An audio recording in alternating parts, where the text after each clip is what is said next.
someone said, hey Lee, what do you think the biggest problem is that web designers face when trying to go full-time with their own business? And I was like, that's a hard question. There's a ton of things that can go wrong, right? And so I came up with this big list. I have like 15 things here. I couldn't come up with just one. I have like 15, but that's way too much for one video. So I'm going to go through the top 5. And by top 5, these are the 5 that kind of came to my mind first. I don't necessarily know if these are the biggest ones. So if you think that this stuff is interesting, let me know in the comments. I got 10 more things here that come up all the time. We can go into them later. Let me know if you want to see that. All of this stuff is stuff that we can work together on in Blue Theory, or also just drop a comment right here and I can help you right here with some stuff.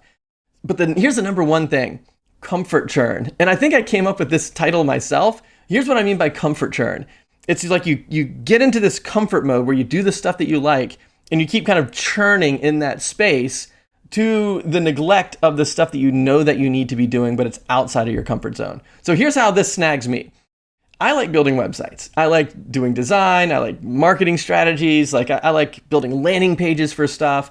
And I like branding and naming things. So like I'll just get stuck in all that, and I'll think, well, maybe I should rename this, or maybe this is not the right brand for this thing, or maybe I should rebrand, or maybe I need to make more landing pages, or maybe I should try this new page builder. Like I just get stuck in all this stuff that I like doing, and then I tell myself, oh, this is really important stuff. It's like you don't want to go out and start marketing this name that you're not really all that excited about, or maybe if I had lots of different landing pages for lots of different niches, then I could have a really big set of a really big audience of people that could find me because I have all these different things I can do, and so I'll just keep building all this stuff. When really what I should be doing is I should make one landing page that's awesome and then go tell people about it.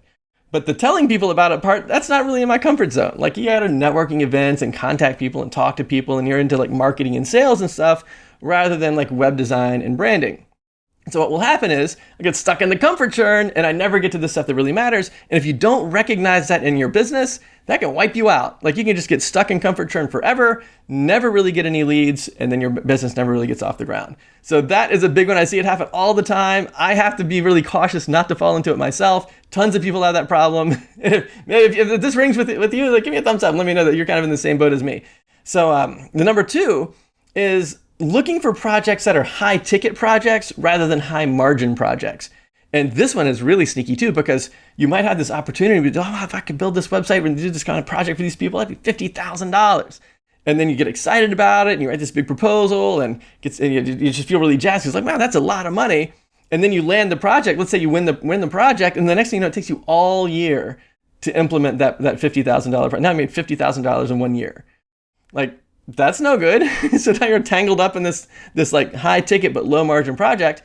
Well, we'll compare that to like, what if there's like a $500 project that you could finish in 1 hour? Like I do that a lot more than I'd want to do a $50,000 project that takes all year. And it's because of the margins. So, and like in the beginning, it's really easy to get snagged by thinking, ooh, that's a big price point, and then not really thinking about the margin factor, right? Like, this is going to take me all year. Like, how long is it going to take to implement, rather than looking for high margin work, even if the ticket price is a little bit lower. So that's number 2. Number 3 is really related to number 2, which is not reusing the knowledge that you've accumulated in previous projects to extend your margins. So here's an example of how this happened to me. I had a client ask me to do this project. It's like I do a lot of health and wellness and medical stuff. And in the healthcare world, there's this thing called an HL7 data feed, which is basically it's like the vocabulary, like the API basically for passing health information between 2 different systems. And when I first got this project, I was like, well, that sounds like a really cool thing. I like the concept of the project. It seems like it'd be really helpful. And it was high ticket, not necessarily high margin, but high ticket. And I was like, yeah, I'll take on the project. Even though I've never done anything with an HL7 data feed before, I'm 100% confident I can figure it out. I've got a computer science degree. I work with APIs all the time. I can figure this one out. So I take on the project, only to find out that that HL7 data feed thing is like, that's a lot of work to learn all that stuff. So I'm researching and learning how to do all this stuff. And then I finish the project, everybody's pretty happy with it. And then I don't ever do anything with it anymore, right? So what I should have done is I should have either said, you know what, I don't really know anything about this particular API. I don't know anything about HL7 data feeds. I can't take on this project. Or if I did want to take on the project, I should have at least said, well, now that I've learned how to do this thing, is there anyone else that needs to kind of pass health information between 2 different systems? Like, can I reuse the stuff that I learned so that if I could get the same kind of project again, I could do it so much faster.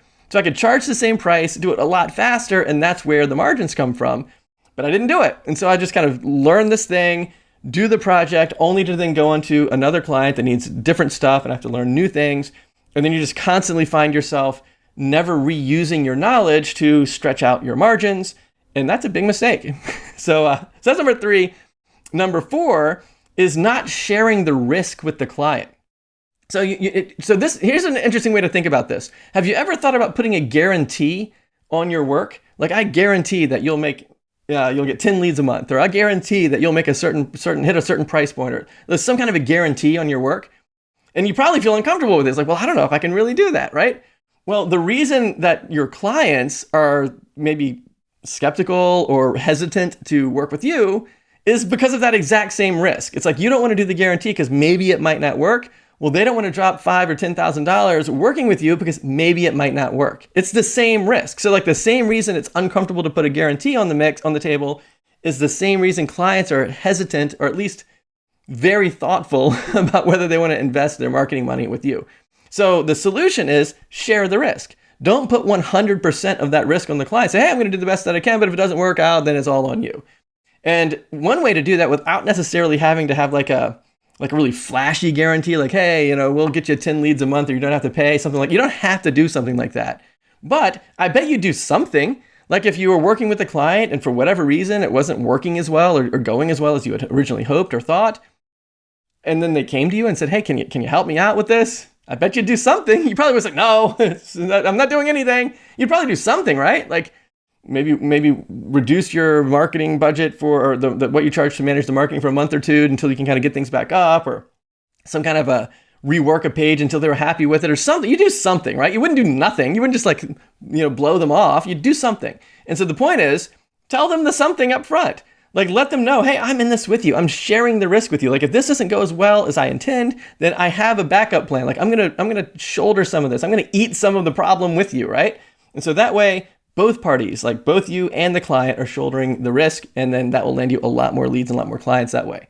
So that's number 4. And here's the 5th one, which is selling outputs instead of outcomes. And this is a huge one for when you start with web design, because it's really tempting for people to say, well, how much does a website cost? And you say, well, I've got a basic website that's just 5 pages. It's $100 a page. It's a $500 site.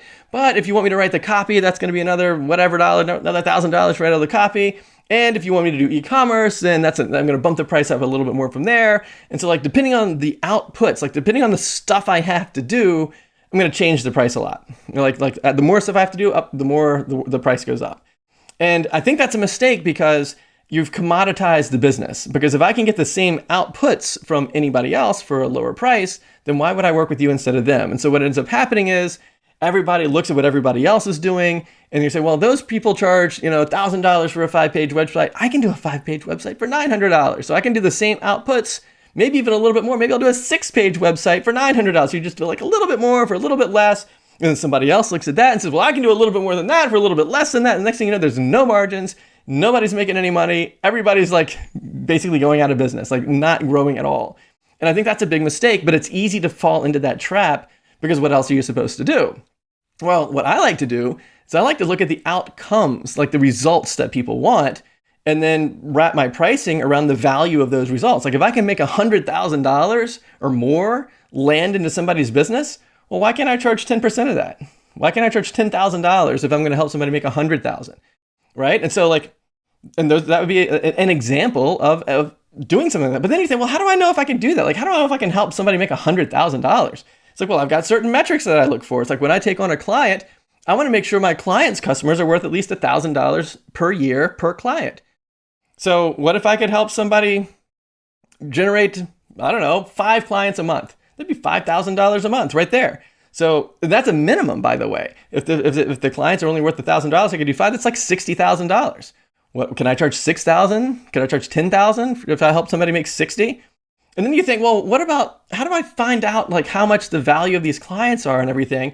And it all comes to like picking a niche. You got to pick a niche. It's like a specific, it's not necessarily like a job title. You don't have to pick like, I work with chiropractors, but it's very helpful to at least pick a sector where everyone in the same niche needs the same types of outcomes, has the same types of clients, roughly charges similar price points and stuff like that. But you don't have to do just that. Like, I'm not saying you have to shut off your more traditional web design business and only focus on one thing. And then it feels like you're closing off all of these doors of opportunity, especially if you need work right now. That really feels weird to say, well, I'm intentionally going to say no to all these people just because I only want to work with these people. But nevertheless, you'll never be able to get to the point where you're pricing outcomes if you don't really know who the outcomes are for, because you need to think about that stuff in advance. So if you want to learn a little bit more about what I think is like the ultimate way to set up a niche structure in your business, in a web design business, check out this video right here. And I think you'll find it really eye-opening because it's basically like a double engine system. It's like you can do two things at the same time so that you can pick a niche without shutting down all of your other opportunities. Check that video out right there, and I'll see you right there.